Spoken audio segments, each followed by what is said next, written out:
a respeito da violência doméstica. Nós sabemos que a violência é aquela, ela se expressa, né, numa agressividade, quando nós não conseguimos controlar os nossos impulsos irracionais, a gente não pensa para agir, os nossos impulsos inconsequentes, nós não paramos para pensar nas consequências do que a gente está fazendo, quando a gente não consegue controlar os nossos impulsos egoístas. Então, quando a gente perde o controle dos nossos impulsos, nós nos tornamos pessoas agressivas. E isso pode acontecer com qualquer um de nós a qualquer momento. E não raro, esse descontrole exagerado acaba se expressando em atitudes de extrema violência, em todos os campos do relacionamento humano. Mas nós vamos nos ater nos nossos comentários de hoje apenas no âmbito da violência doméstica, onde ela chega ao ponto de exterminar tantas vidas, mutilar emocionalmente tantas pessoas. Então vamos analisar aqui a questão 775 de O Livro dos Espíritos. Qual seria, para a sociedade, o resultado do relaxamento dos laços de família, dos laços familiares? E os espíritos responderam que quando nós deixássemos a nossa família ser disfuncional, quando nós não cuidássemos do nosso relacionamento familiar, haveria um aumento exagerado do egoísmo de um modo geral. Os espíritos responderam qual é a consequência? A recrudescência do egoísmo. Então, relaxar os laços é não amar o próximo que está super próximo de você, ligado por laços sanguíneos, por laços de afeto. É esquecer a importância do amor, que é a força maior do universo, e é essa força que é capaz de nos transformar em pessoas melhores, transformando o mundo também para melhor. Relaxar os laços de família é esquecer que Jesus deve ser o nosso convidado diário, deve ser o hóspede de todos os dias, o hóspede invisível a nos orientar, a nos proteger de nós mesmos em todos os momentos. Porque quando nós trazemos Jesus para dentro da nossa casa, para dentro do nosso coração, nós vamos começar a engatinhar nessa difícil arte de aprendermos a amar uns aos outros, respeitando cada um como cada um consegue ser, buscando sempre o bem-estar do outro e não o nosso. Então a família sempre foi a base fundamental onde se ergue todo o edifício da sociedade. Toda vez que a família se enfraquece, toda vez que a família experimenta conflitos, abala totalmente a sociedade também em toda a sua estrutura. E é quando a gente vê a violência doméstica atingir níveis inacreditáveis. Em termos de seriedade de cada agressão e em termos da quantidade que essas agressões acontecem. Então, quando a família, que é a célula da sociedade, quando a família, que é onde nós aprendemos em viver em sociedade, não consegue viver em harmonia, toda a sociedade se desorienta também. E isso é muito lógico. O combate ao egoísmo começa dentro de casa, porque é no esforço de nós nos darmos bem com os nossos familiares, é que a gente vai começando a caminhar com um certo desprendimento das coisas, uma certa capacidade de nos sacrificarmos de algum modo pelos nossos familiares.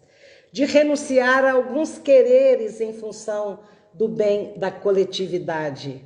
Então, é na família que nós começamos a aprender a ser gente, a ser um ser humano. É na família que nós começamos a crescer. Então, é impossível a construção de uma sociedade equilibrada, moldada no equilíbrio, na decência, na dignidade, sem uma família saudável, alicerçando o comportamento de cada indivíduo. Então, o senhor Allan Kardec traz uma importância muito grande ao relacionamento familiar, porque lá é a nossa primeira escola. É lá onde nós seremos mais cobrados em nossas faltas. E o relaxamento dos laços de família, como temos visto acontecer, moramos numa mesma casa e muitas vezes passamos dias sem ver um coabitante daquela casa. Cada um chega, vai para o seu quarto, vai para o celular, vai para o computador.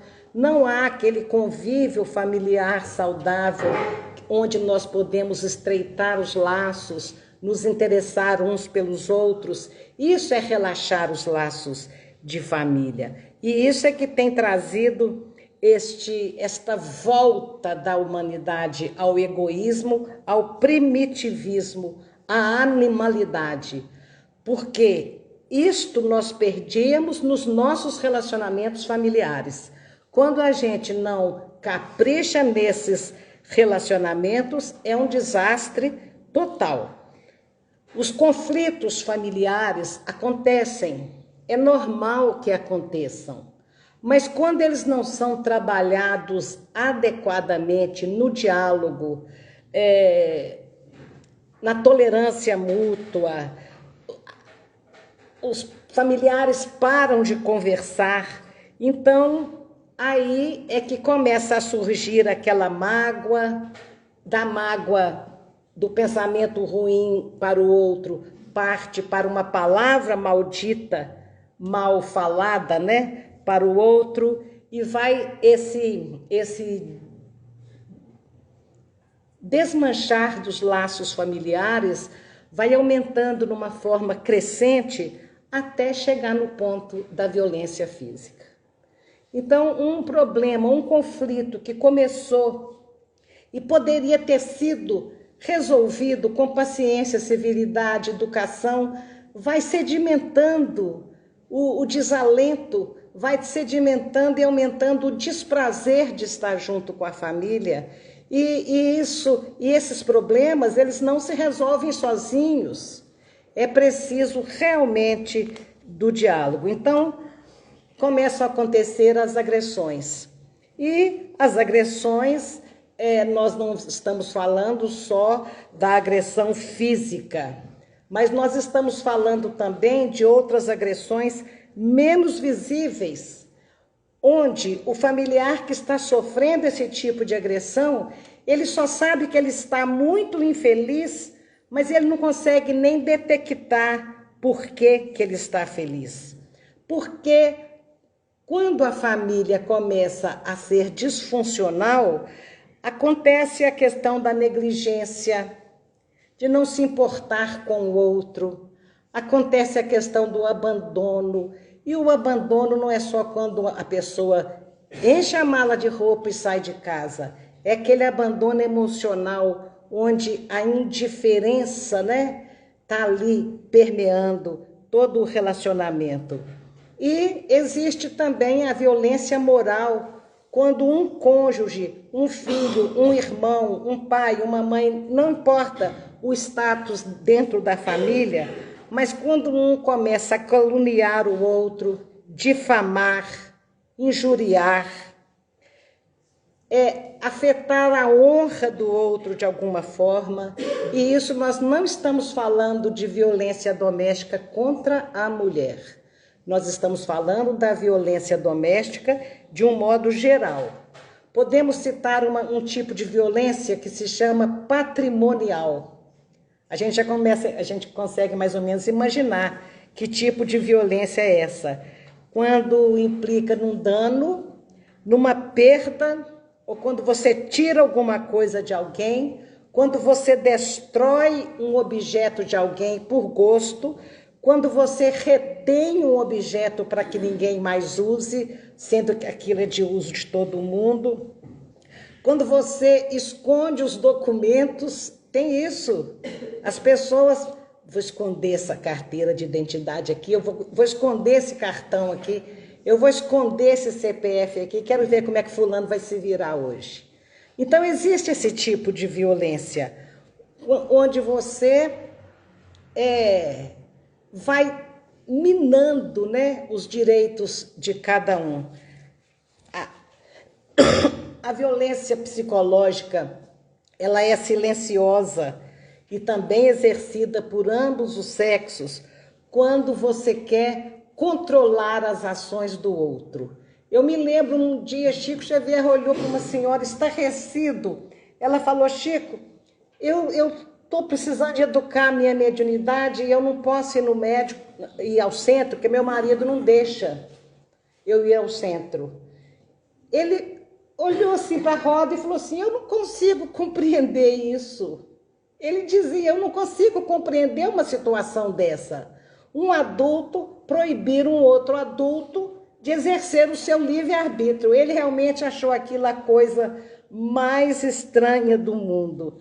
Então, essa violência psicológica, onde você cerceia o outro, não quer que o outro tenha as próprias crenças, o próprio comportamento, o próprio estilo de vestir. Até nisso, as pessoas coíbem a liberdade umas das outras por meio de manipulação, de ameaça direta ou indireta, humilhação, isolamento. Então, um relacionamento de uma violência psicológica enorme, que vai minando a autoestima, vai minando a alegria de viver. E finalizando, um tipo de violência sexual, que é aquela situação onde você obriga o outro, de uma forma ou de outra, a participar de uma relação com o uso de força, de chantagem, de suborno, de manipulação, ou qualquer tipo de ameaça que cerceie o livre-arbítrio e a vontade pessoal de cada um. Não deixa de ser também violência aquela pessoa que está num casamento, num relacionamento que acabou o afeto, acabou o respeito, acabou o diálogo, e eles não tomam a decisão de se separarem e ficam ali vivendo dentro da mesma casa, sendo que às vezes os dois ou um deles não cumprem mais os compromissos sexuais que envolvem um relacionamento matrimonial. Então prende a pessoa naquele relacionamento difícil de ser levado. Então, o relaxamento dos laços de família, eles podem começar com uma simples resposta atravessada até o assassinato, até chegar ao assassinato. Tudo isso porque o egoísmo vai crescendo, crescendo, crescendo, e quanto mais egoístas, mais violentos seremos. Então, a gente precisa de trabalhar muito a nossa casa íntima, trabalhar muito os nossos sentimentos, para a gente conseguir irradiar um mínimo de luz para dentro da nossa família. A violência doméstica está afetando milhões de pessoas ao redor do mundo todo, independente da classe social, porque antes isso era comportamento de periferia. As pessoas de uma classe social elevada tinham aquela preocupação exagerada com a aparência, e isso até coibia um pouco a violência. A pessoa que vivia mal um relacionamento, um casamento, não deixava ninguém saber, ficava ali dentro daquele casulo, daquela máscara, o que não levava também à felicidade de forma nenhuma. Mas a violência doméstica hoje está alcançando pessoas, doutores. Quer dizer, espera-se que uma pessoa que teve uma educação a ponto de chegar a uma faculdade, ter um título, espera-se que ao longo dessa caminhada ela tenha também aprendido um pingo de civilidade, um pingo de respeito ao direito do outro. E não é isso que nós temos visto em qualquer classe social, em pessoas de qualquer gênero, pessoas de qualquer religião. Segundo um dado da ONU, de cada 10 mulheres, pelo menos 7 já sofreram algum tipo de violência doméstica ao longo da sua vida. E esse dado, além de alarmante, ele não corresponde à realidade, porque, segundo a Secretaria de Estado de Assistência Social e Direitos Humanos, apesar de mais de 70% dos familiares agredidos não denunciam para a polícia as agressões.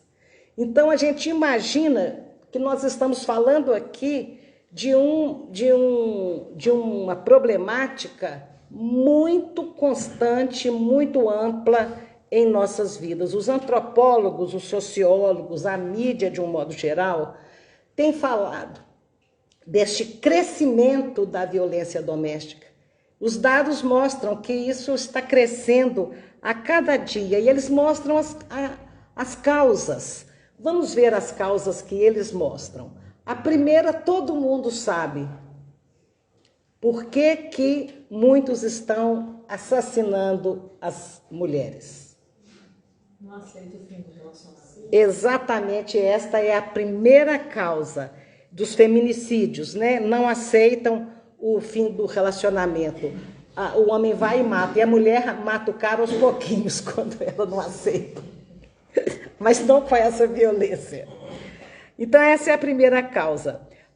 Não aceita o final do relacionamento e ameaça de morte, ameaça matar as crianças, e é todo tipo de ameaça muito violenta. E muitos concretizam esse tipo de ameaça, né? Muitos outros fatores contribuem para o aumento da violência.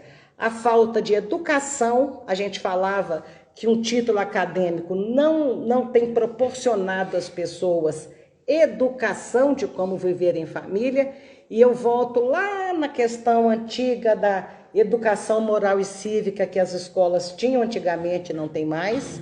Eu volto lá naquela época que existia aula de religião. Eu volto lá no meu curso de magistério que existia até a aula de etiqueta social.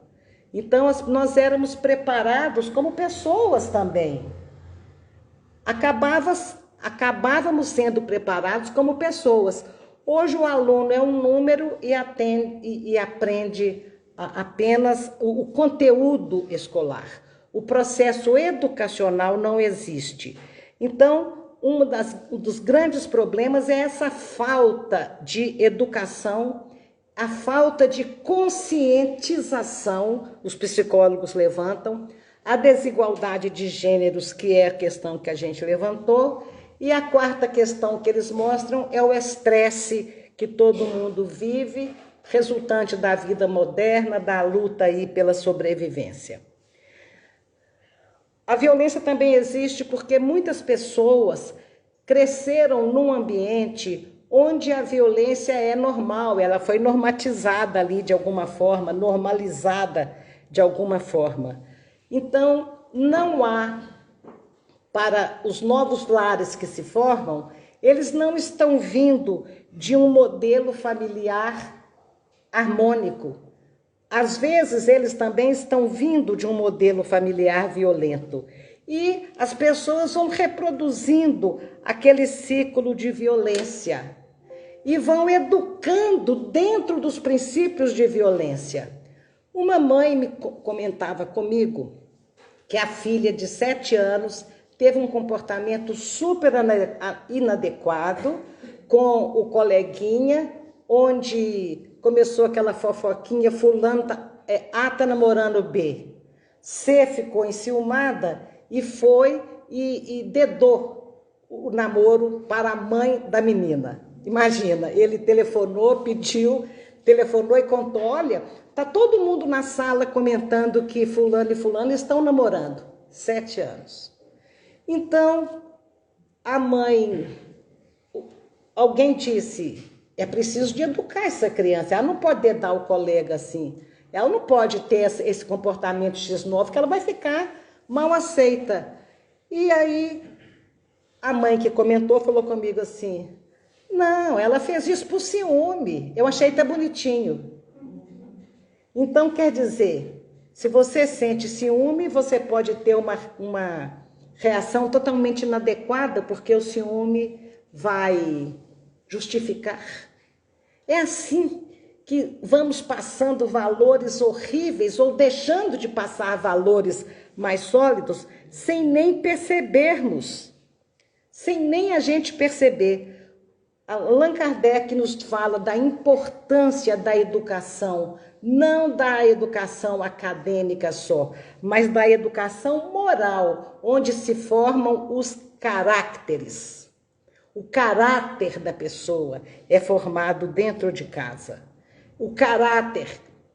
E nesse ponto a nossa religião trabalha muito essa questão da gente se olhar e observar o que precisa ser modificado, porque nós acreditamos que podemos nos modificar.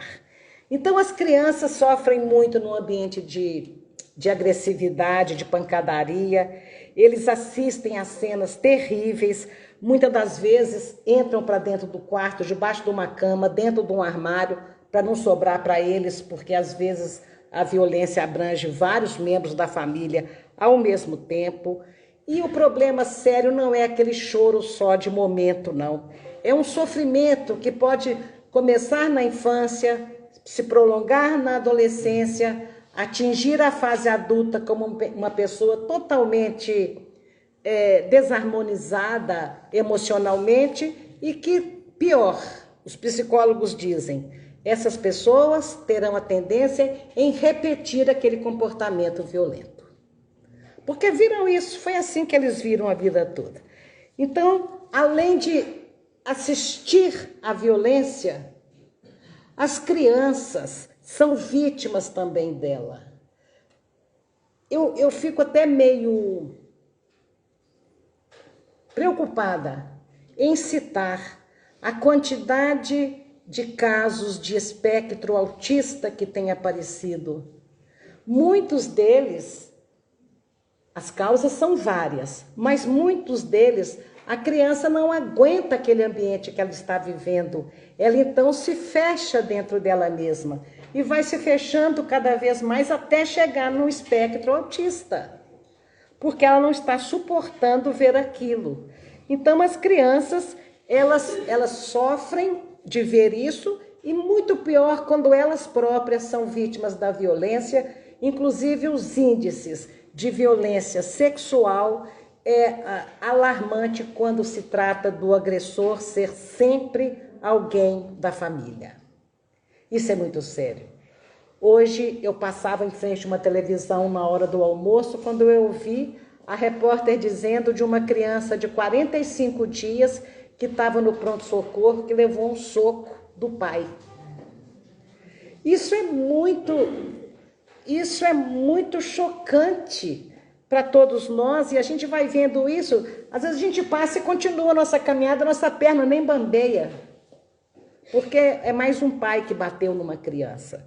Então as crianças sofrem esse tipo de violência, e quando eles começam a sofrer abuso sexual, são vários os casos em que a mocinha, 14, 15 anos, começa a irradiar aquela beleza da juventude, a mãe fica enciumada e ela colocou dentro de casa, como companheiro, alguém totalmente destituído de qualquer valor moral, e esse alguém começa a assediar a menina e a mãe fala, você é que está tentando seduzi-lo.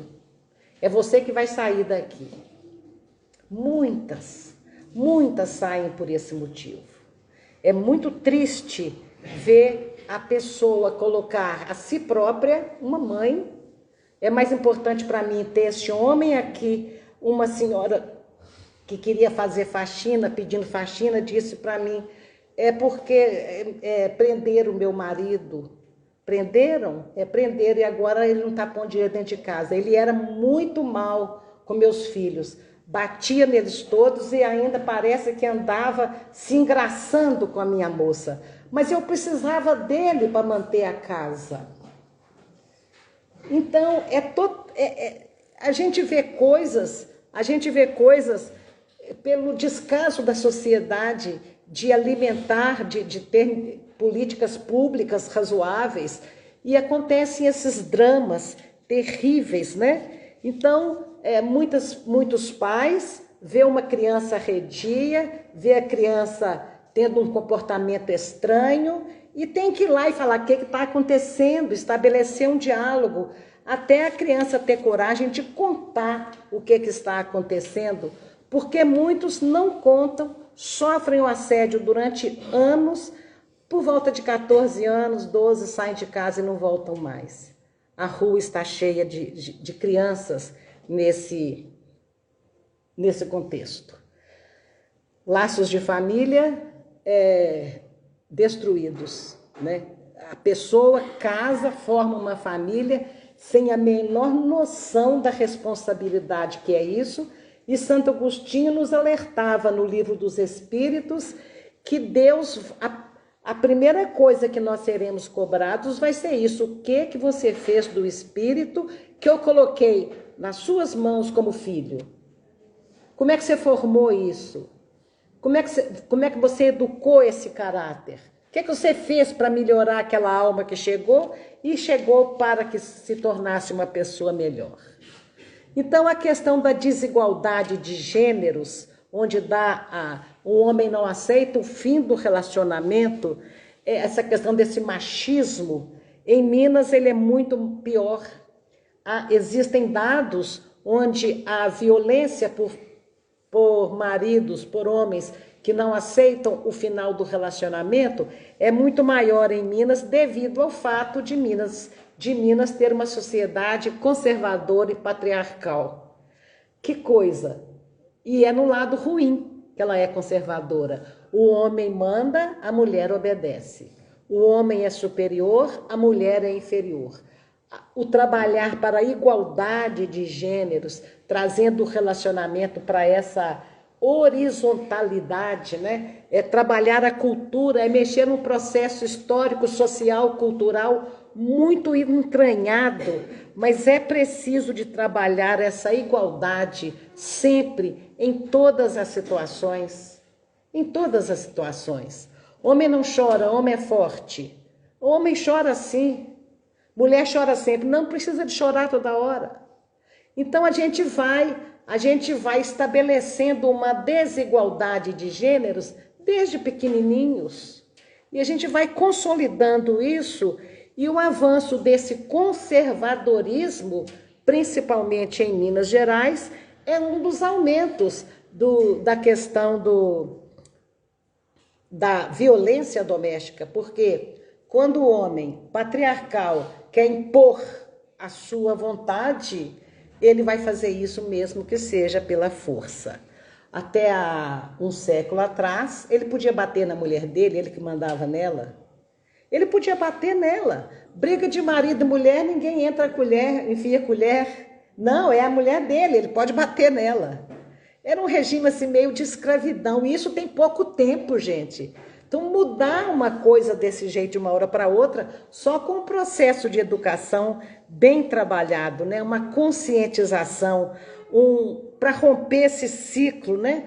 As pessoas têm que ser informadas que somos todos iguais, Jesus disse isso. O Livro dos Espíritos traz a perfeita igualdade entre homens e mulheres, no sentido de que tem características diferentes, mas não por uma ser inferior à outra. Então, em nossa religião, nós estamos sempre refletindo, e por isso eu trouxe de novo esse assunto, sobre essa questão de educar os nossos sentimentos, controlar as nossas emoções, porque a gente vê a mídia, vê os assassinatos e pensa que violento é só o outro, que você nunca vai ser violento. E quando a mídia, os repórteres chegam perguntando para o vizinho, como é que você viu isso aí? Ele matou a mulher, como é que ele é? perfeitamente normal, educado, civilizado, bom vizinho. Então são pessoas como nós que estão perdendo a cabeça de uma hora para outra e assassinando o outro. São pessoas como nós que de repente soltam a agressividade que tem dentro delas, e muitas são auxiliadas por espíritos infelizes que estiverem por ali, ou muitos são simplesmente agindo em cima dos próprios impulsos primitivos que ainda falam muito alto dentro de si. Então, sobre essa questão da violência, Chico Xavier dava um conselho: não teste os limites do outro, não estamos convivendo com anjos. Quer dizer, de uma hora para outra, qualquer um de nós pode partir para uma agressão e podemos até matar sem querer. Lembrando de novo do Chico, essa questão familiar é uma questão que traz muito sofrimento e muitos problemas, né? Eu me lembro, eu assisti esse diálogo. Uma senhora, entre as pessoas, muitas que ele estava atendendo, uma senhora chegou e falou: Chico, eu vim aqui ver em que o Espiritismo pode me ajudar, porque o meu marido me bate. Ô, minha filha, isso não é questão para o Espiritismo, não, isso é um caso de polícia. Depois ele explica que é lógico que o Espiritismo poderia ajudar, sim, naquela situação, né? Claro que a prevenção é uma questão de educação religiosa também, né? E o Espiritismo pode oferecer isso. Mas enquanto a contenção da violência doméstica for um problema social e depender apenas das leis da polícia, das leis civis, quando a harmonização não for fruto da paz, não for um produto não da imposição das leis, mas porque a pessoa está se observando, está se policiando, está vigilante. Então, só quando chegar nesse ponto da pessoa mesmo se conter e não ser contido pela polícia, é que nós estaremos vivendo numa sociedade mais justa. Então é importante a gente se conhecer. É importante a gente se conhecer e saber qual é o ponto, qual é o impulso primeiro.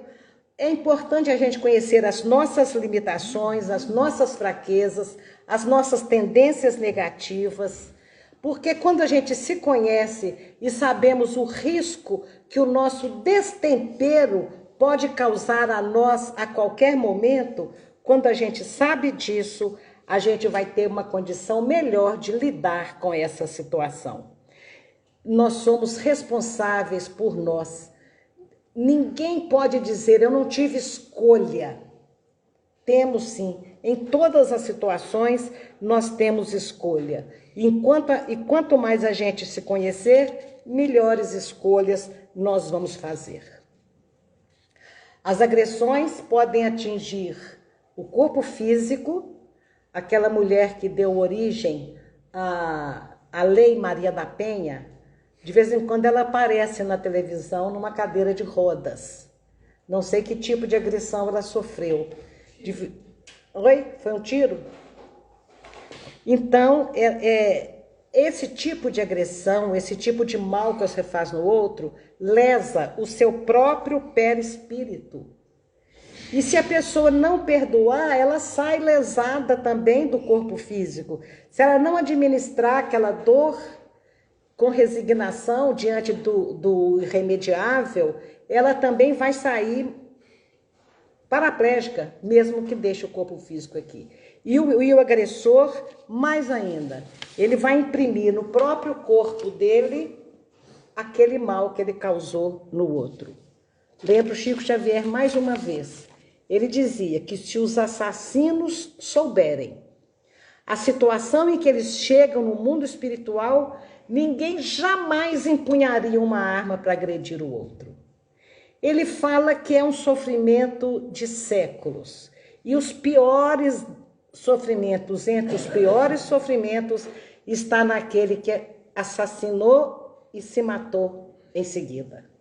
Diante do desespero de ter matado a pessoa comete o suicídio. Então ele fala que ali o espírito está se endividando por no mínimo 400 anos de sofrimento. E que se as pessoas soubessem como chegam lá os assassinos e o assassino homicida, suicida, jamais fariam isso. Então, concluindo, essas causas todas de crueldade, miséria, egoísmo, injustiça, leis imperfeitas para proteger a sociedade, o fanatismo, a desagregação familiar, ódio, corrupção em casa, tudo isso não passa de efeitos. A questão central é o afastamento de Deus. A questão central é a falta da religiosidade. A questão central é uma educação equivocada que nós não estamos, há gerações, não estamos mais preparando dentro da moral religiosa os formadores dos futuros lares. Os pais antigamente cuidavam da educação religiosa dos seus filhos. Hoje ninguém cuida. Quando ele crescer, ele escolhe, e ele escolhe não escolher. Então, é essa falta de Deus, a falta da educação religiosa é o ponto crucial. É a falta de Jesus nas nossas vidas. É a falta do Evangelho em nossos corações. Então, essa é a análise que a gente traz, né? E o convite, então, de Jesus é sempre a gente tentar amar o próximo, quanto mais próximo ele estiver de nós. A orientação da doutrina espírita nós não estamos convivendo com ninguém por acaso. E que todo agrupamento familiar tem a sua proteção espiritual fortíssima. E nós precisamos de recorrer ao anjo de guarda de cada um, ao anjo de guarda da família, para que eles nos orientem, principalmente durante o culto do Evangelho no lar, que deve ser uma vez por semana, para manter afastadas as forças negativas e para nos livrar do mal que existe ainda dentro de nós mesmos. Que Deus, nosso Pai, nos abençoe e nos ampare.